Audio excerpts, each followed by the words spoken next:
madaxweynaha wadanka Soomaaliya mudane Maxamed Cabdullaahi Farmaajo iyo wafdigiisa la socday ayaa si weyn loogu soo dhaweeyay magaalada Gaalkacyo ee xarunta gobolka Mudug isagoo ka soo duulay magaalada Boosaaso oo uu booqasho ku joogay maalmahan.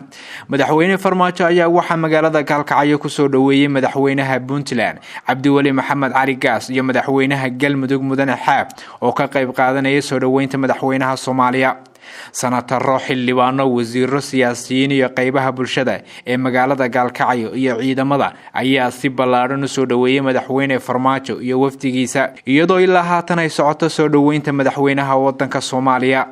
madaxweynaha ayaa iminka ku sugan waqooyiga magaalada Gaalkacyo. madaxweynaha ayaa safarro kala duwan waxa uu ku soo marayay deegaano ka tirsan Puntland. madaxweyne Farmaajo ayaa booqan doona magaalada Cadaado oo ah xarunta ku meel gaarka ee Galmudug. sidoo kale waxa uu booqan doona Dhuusamareeb oo ay ka taliyaan ahlu sunna iyo deegaano kale.